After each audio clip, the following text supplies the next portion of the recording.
Assalamualaikum warahmatullahi wabarakatuh. Selamat datang kembali di channel Masih Daily. Pada video kali ini kita akan membahas tentang aliran filsafat positivisme. Ini merupakan aliran filsafat yang menjadi kelanjutan dari beberapa aliran filsafat yang telah saya jelaskan pada video-video sebelumnya. Oke, kita awali pembahasan kali ini dengan pendefinisian dari aliran filsafat positivisme. Oke, jadi positivisme itu apa sih? Positivisme itu merupakan teori filsafat yang menyatakan bahwa pengetahuan positif itu adalah merupakan dasar dari fenomena-fenomena alam sekaligus sifat-sifatnya dan juga hubungan-hubungan yang ditimbulkannya.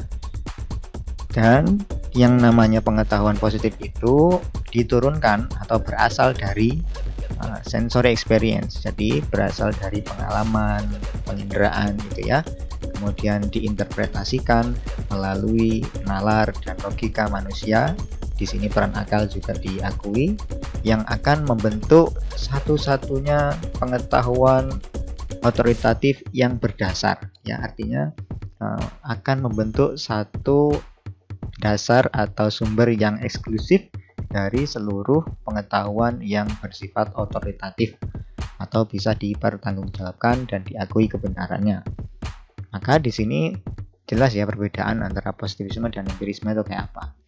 Nah, jadi satu-satunya pengetahuan otentik itu adalah pengetahuan ilmiah atau pengetahuan saintifik, yang itu merupakan pengetahuan yang hanya didapatkan dari penegasan positif atas sebuah teori-teori yang kemudian ditarik ya atau disimpulkan melalui metode saintifik yang sangat ketat. Metode saintifik itu apa? Ya intinya harus bisa diobservasi, harus bisa diukur secara empiris ya bukti-buktinya, dan juga ini merupakan prinsip-prinsip yang khusus ya terkait dengan penalaran itu. Maka inilah yang membuat aliran positivisme ini memiliki standar yang lebih tinggi daripada aliran empirisme. Nah, jadi istilah positif di dalam positivisme itu sebenarnya mengarah kepada atau mengindikasikan bahwa pengetahuan itu harus bebas nilai ya atau objektif. Jadi yang disebut objektif itu adalah ya bebas nilai, tidak boleh ada tendensi apapun atau nilai-nilai tertentu, misalkan oh ini bagus, ini jelek, oh tidak seperti itu. Maka di sini positivisme itu lebih mengarah kepada pengetahuan itu harus tampil dengan dirinya sendiri tanpa ada paradigma khusus atau cara pandang tertentu yang membuat kita semakin tendensius ya dalam menentukan sebuah kebenaran dari pengetahuan tersebut. Ini merupakan lawan dari kata normatif di dalam pengetahuan ilmiah ya. Kalau normatif itu kan sesuatu yang seharusnya atau yang harus terjadi gitu. Tapi kalau positif dalam aliran positivisme ini, dia ini lebih mengarah kepada bebas nilai tadi itu. Oke, berikutnya kita lihat ya sejarahnya. Aliran filsafat positivisme ini sebenarnya berawal dari gerakan filsafat yang muncul dari Britania Raya. Ya, orang-orang Inggris seperti Francis Bacon kemarin, tokoh empirisme, dan juga beberapa tokoh empirisme yang lain seperti John Locke, Berkeley, dan David Hume. Lalu kemudian pada abad 19, Jeremy Bentham dan juga John Stuart Mill yang nanti akan menjadi tokoh pragmatisme, itu nanti juga sebenarnya menjadi bagian dari cikal bakal positivisme ini sebenarnya, walaupun nanti ada beberapa spesifikasi tertentu. Nah, jadi latar belakang dari kemunculan aliran positivisme ini sebenarnya adalah revolusi industri ya, yang terjadi pada abad ke-18 dan setelahnya, yang kemudian juga akan memunculkan sebuah optimisme bahwa teknologi dan sains itu akan memberikan suatu perkembangan atau dinamika sosial ya, progres sosial, dan yang kemudian yang namanya sains dan juga metode-metode sains itu akan diakui menjadi sebuah sumber atau latar belakang dari sebuah pengetahuan yang bersifat genuine. Dan itu memang terbukti ya pada saat itu dan masa-masa berikutnya bahwa teknologi dan sains itu memegang peran vital di dalam perkembangan manusia. Nah, jadi tadi itu kata positivisme ini sebenarnya juga diawali dari statement yang dikemukakan oleh Lord Henry Saint-Simon. Ini filosof dari Perancis ya, abad ke-18. Lalu Auguste Comte ini yang kemudian mempopulerkan dan juga sekaligus melakukan sistematisasi dari istilah positivisme ini dan juga sekaligus membedakannya dan memberikan klasifikasi penting terkait dengan filsafat positif atau yang kemudian menjadi sebuah aliran positivisme ini. Lalu Emile Durkheim juga mereformulasi ulang mengenai positivisme sosiologis sebagai dasar dari penelitian-penelitian sosial, yang ini sebenarnya bukunya juga masih banyak dikutip di dalam beberapa penelitian hari ini. Dan setelah itu pada abad 19 yang paling penting ya, ada gerakan Wiener Circle atau lingkaran Wiener yang kemudian ini menjadi positivisme logis yang saat ini masih ada juga lingkaran Wiener itu. Oke, jadi bentuk-bentuk positivisme ini sebenarnya ada macam-macam ya. Nah, di antaranya pertama adalah ada positivisme sosial. Ini yang pertama kali digagas oleh Auguste Comte, yang kemudian memberikan gambaran ya, bahwa manusia itu sebenarnya selalu berkembang seiring berjalannya waktu. Lalu ada positivisme kritis. Ini tokohnya adalah Ernst Mach yang memang fokus pada pengetahuan yang bersifat gradual atau juga immediate experience. Lalu ada positivisme logis. Ini tokohnya adalah von Mises dan juga Wiener Circle yang tadi sudah saya sebut, yang juga ini dikenal sebagai bentuk aliran positivisme yang lebih keras alirannya. Oke, kita akan membahas ini ya. Jadi Auguste Comte yang menjadi bapak dari positivisme ya, seorang sosiolog dan juga filosof, dia ini mencetuskan ada 3 tahap pengetahuan ilmiah. Yang pertama adalah tahap fictitious knowledge, yang kedua adalah metaphysical knowledge, yang ketiga adalah scientific knowledge. Fictitious knowledge atau pengetahuan fiktif itu memang punya landasan ya, punya landasan keyakinan, yaitu di sini ada faith. Faith itu merupakan keyakinan dan juga custom ini kebiasaan-kebiasaan. Lalu metaphysical knowledge tadi ini landasan utamanya adalah filsafat. Sementara scientific knowledge ini landasannya adalah logika rasional. Tapi kalau kita membicarakan positivisme dalam konteks ilmu sosial, maka di sini yang menjadi basis sosialnya adalah keluarga. Nah, jadi keluarga di sini punya peran penting di dalam tahap fictitious knowledge atau pengetahuan fiktif. Kalau di tahap yang metafisik, ini social base-nya adalah state, ya, negara. Kemudian kalau tahap yang ketiga, scientific knowledge, ini social base-nya itu bisa dikatakan setara dengan apa yang kita sebut humanity atau kemanusiaan. Jelasan berikutnya, jadi seperti yang sudah saya sampaikan, Auguste Comte ini punya pendapat ya bahwa sebenarnya metode saintifik itu adalah pengganti yang sempurna dari sekedar pembahasan metafisik ya, di dalam khasanah keilmuan filsafat sains atau filsafat ilmu. Jadi ada 3 tahap tadi yang sudah saya sampaikan sebelumnya. Ini akan saya jelaskan lebih detail lagi ya. Nah, maka di sini yang pertama adalah tahap teologis atau tadi fictitious knowledge itu di mana semuanya ini direferensikan kepada Tuhan dan kehendak Tuhan yang kemudian turun kepada kehidupan manusia dalam hidup sehari-harinya. Kemudian tahap metafisik di mana ini merupakan bagian dari hak-hak manusia ya, secara universal ini dipandang sebagai segala sesuatu yang memang harus dijadikan suatu prioritas. Maka tadi basisnya adalah filsafat kan begitu.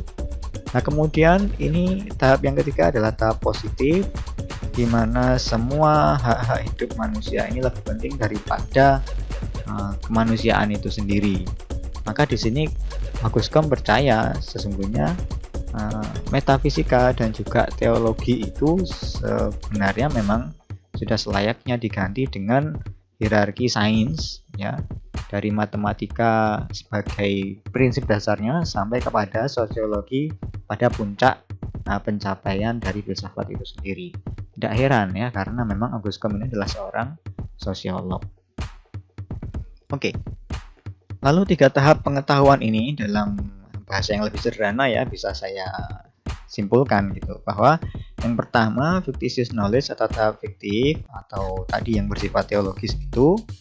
Jadi di sini ada 2 hal. Pertama adalah fenomena alam adalah kuasa dari causa prima sesuai dengan kepercayaan teologis.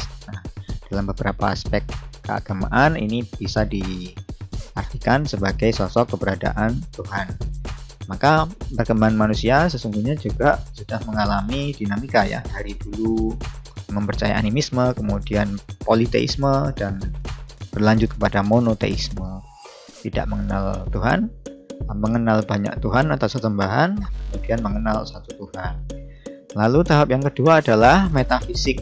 Tahap metafisik ini bagian dari abstraksi, artinya pada tahap ini manusia ini mengabstraksikan jawaban atas fenomena alam untuk menemukan hakikat dari segala sesuatu. Makanya tadi harus menggunakan kajian-kajian filsafat.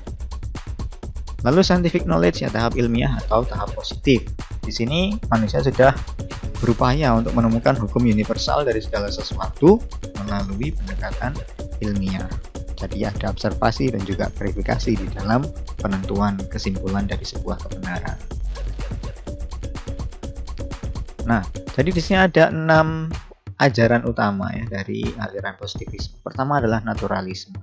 Jadi prinsip-prinsip dari pengetahuan alamiah atau natural sciences ini semestinya juga bisa digunakan untuk social science atau sains sosial. Ya memang seperti itu menurut Aguskom sebagai seorang sosiolog. Kemudian fenomenalisme, ini ajaran yang berikutnya.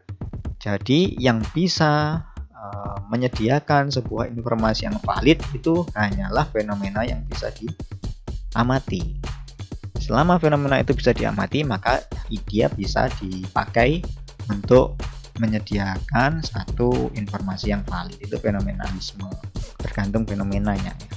Kemudian nominalisme. Jadi nominalisme ini bisa diasosiasikan dengan keberadaan dari suatu benda dan dilabeli dengan sebuah kata-kata atau penamaan tertentu. Ini nominalisme ya. Ya, jadi words of scientific value artinya istilah-istilah ya. Istilah-istilah di dalam scientific value, nilai-nilai saintifik ini telah resmi dan juga saklek atau baku dan memiliki makna-makna yang tunggal. Jadi eksistensi dari suatu kata ini tidak berimplikasi pada eksistensi dari apa yang dia gambarkan. Ini nominalisme itu seperti itu. Jadi masing-masing punya label sendiri dan juga tidak mewakili sesuatu yang lain, seperti sesuatu itu memiliki eksistensi masing-masing. Lalu atomisme. Atomisme ini bisa dikatakan benda-benda atau segala sesuatu ini bisa dipelajari dengan cara memecah sesuatu itu menjadi bagian-bagian terkecilnya. Ya, sebagaimana komponen-komponen di dalam suatu perangkat. Ya, misalkan komputer ya, kita bisa belajar komputer itu dari elemen-elemennya. Misalkan ya keyboard, kemudian ada layar, kemudian ada mouse dan lain-lain, yang itu akan memudahkan kita di dalam mengkaji sebenarnya komputer itu apa sih, kayak gitu. Itu atomisme. Kemudian scientific laws ya, ini adalah hukum-hukum saintifik. Jadi tujuan dari sains ya, ilmu pengetahuan itu adalah untuk membuat hukum-hukum yang memang bisa menyimpulkan. Ya, generalized itu artinya adalah penyimpulan. Maka di sini nanti akan bisa digunakan untuk memprediksikan atau memperkirakan apa yang akan terjadi di masa yang akan datang. Lalu terkait dengan fakta-fakta dan nilai-nilai, memang fakta-fakta itu digunakan ya memang untuk dilihat, tetapi di sini nilai-nilai tidak memiliki makna di dalam penentuan sebuah pengetahuan. Makanya positivisme itu bersifat bebas nilai. Nah, ada 5 prinsip dasar dari aliran positivisme. Yang pertama adalah logika penemuan. Itu memang sama ya di dalam sains sosial dan juga sains alamiah. Artinya pengetahuan ilmiah yang bersifat kealaman dan juga bersifat sosial, keduanya sama ya, logika penemuannya yang digunakan itu sama. Yang kedua adalah tujuan dari penemuan itu adalah untuk menjelaskan dan memprediksikan, dan dengan demikian manusia bisa menemukan kondisi-kondisi yang dibutuhkan dan penting untuk memahami segala fenomena yang terjadi, baik itu dalam fenomena alam maupun fenomena sosial. Kemudian penelitian juga harus bisa diobservasi secara empiris dengan panca indera manusia, dan seharusnya juga menggunakan logika induktif untuk mengembangkan pernyataan-pernyataan yang bisa dites kebenarannya atau diuji kebenarannya. Jadi bukan hanya berlaku pada ilmu alam ya, tetapi pada ilmu sosial pun penelitiannya itu juga harus bisa diobservasi secara empiris. Jadi di situ perbedaannya dengan empirisme itu seperti itu. Nah, lalu pengetahuan atau sains ini ya tidak sama dengan common sense atau logika apa ya, nalar normal gitu ya. Dan peneliti itu harus hati-hati untuk tidak terjebak pada bias dari common sense pada penelitian mereka. Ini menjadi penting untuk kita perhatikan ya, bahwa akal sehat dengan sains itu berbeda. Kalau akal sehat itu lebih bersifat tendensius ya, harusnya begini, harusnya begitu kan gitu. Tapi kalau sains ini harus bebas nilai. Nah, jadi sains itu juga semestinya diputuskan dengan logika dan seharusnya juga bersifat bebas nilai semaksimal mungkin. Walaupun sulit ya, tapi harus dioptimalkan penelitian itu supaya bebas nilai. Dan memang tujuan akhir dari sains itu adalah untuk membentuk suatu pengetahuan ya, bukan untuk politik, moral, nilai-nilai dan lain-lain. Tapi memang murni untuk kebutuhan pengetahuan. Jadi dari penjelasan saya tadi dapat disimpulkan ya bahwa karakteristik positivisme yang pertama adalah ini. Pengetahuan ilmiah itu memang harus melibatkan observasi indera manusia, interpretasi logika, dan juga bisa diverifikasi kebenarannya. Metode positivisme juga bersifat induktif verifikatif. Tidak mengakui pengetahuan subjektif maupun hal metafisik, karena semua harus bisa diobservasi ya. Dan pengetahuan harus bebas nilai atau tidak terikat dengan tendensi, paradigma, cara pandang, dan lain sebagainya. Semua harus bebas nilai. Itu karakteristik dari positivisme ini. Nah, kemudian kelebihannya apa saja sih? Kelebihan dari aliran positivisme ini pertama adalah pola pikirnya sistematis dan rinci, karena harus melibatkan observasi, eksperimentasi, perbandingan ya, komparasi, abstraksi, penalaran, generalisasi, ya, penyimpulan, dan juga verifikasi. Maka pengetahuan yang dihasilkan dengan cara pola pikir sistematis dan rinci seperti ini akan selalu diperbarui seiring berjalannya dan berkembangnya peradaban manusia. Metode induktif ini dapat menyimpulkan premis-premis minor untuk menghasilkan hukum yang bersifat universal. Tidak hanya di natural science, tidak hanya di sains ilmiah kealaman, tapi juga di bidang sains sosial. Memakai verifikasi fakta-fakta empiris sebagai indikator kebermanaan dari sebuah pengetahuan. Ini adalah kelebihan dari positivisme ya. Jadi untuk membentuk pengetahuan yang bermakna, ini memang harus diverifikasi melalui fakta-fakta empiris itu tadi. Tapi di sini juga ada kelemahan dari aliran positivisme ini. Yang pertama, pengetahuan alam ini punya hukum universal, ya kan? Tetapi kalau pengetahuan sosial ini punya keunikan. Ada keunikan tersendiri, ya, dari masing-masing daerah punya kearifan lokal masing-masing misalnya gitu ya. Maka keduanya mustahil untuk disamakan. Jadi kalau pengetahuan alam misalkan matahari terbit dari timur gitu ya, setiap hari seperti itu, kecuali nanti kalau kiamat kan gitu. Ada hukum alam yang sudah berlaku secara global dan universal itu tadi.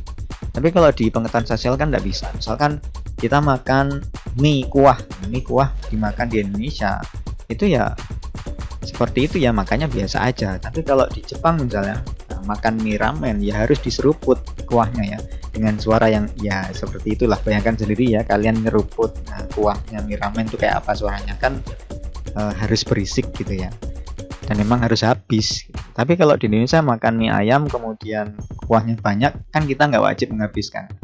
Kalau di Jepang nggak dihabiskan, nggak diseruput, artinya makanannya nggak enak ya. Jadi ini ada contoh-contoh keunikan itu seperti itu misalnya.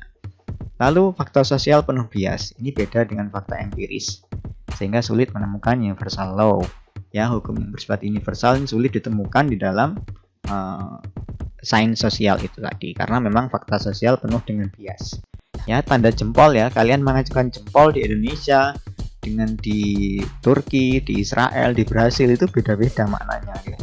Jadi silahkan googling ya, kalau mau ke daerah lain misalkan, kalian harus tahu simbol-simbol itu maknanya apa gitu. Jadi jangan sampai kalian menjadi bahan bulian atau menjadi satu hal yang menyebabkan kalian diserang atau dimaki oleh pihak lain gara-gara nggak tahu ada fakta-fakta sosial yang tumbuh dan berkembang sesuai dengan dinamika masyarakat setempat. Yang ketiga, penyimpulan melalui metode induksi ini memang rawan kesalahan, karena memang premis minor itu yang kita kumpulkan ini mungkin tidak lengkap. Ini salah satu kelemahan ya. Metode induksi kan berasal dari sesuatu yang bersifat spesifik gitu ya. Dan kadang penelitian itu belum final. Ada beberapa fakta spesifik yang belum terkumpul sehingga mungkin nggak lengkap ya, fakta atau bukti-bukti yang kita kumpulkan belum lengkap sehingga penyimpulannya juga rawan kesalahan. Ini kelemahan dari positivisme. Oke, jadi seperti itu ya aliran positivisme yang dicetuskan oleh Boscom. Dan pertanyaannya sederhana saja, apa yang membuat aliran ini dianggap lebih unggul daripada aliran empirisme? Itu pertanyaan yang pertama. Pertanyaan yang kedua adalah bagaimana aplikasi aliran positivisme ini kalau kita tarik di dalam ranah kependidikan atau dunia pendidikan. Oke ya, jadi silakan jawab dua pertanyaan itu. Mari kita diskusikan bersama supaya teman-teman bisa lebih memahami aliran filsafat positivisme ini. Sementara gitu dulu, terima kasih atas partisipasi dan perhatiannya. Tetap kalian tetap semangat, jaga selalu kesehatannya. Assalamualaikum.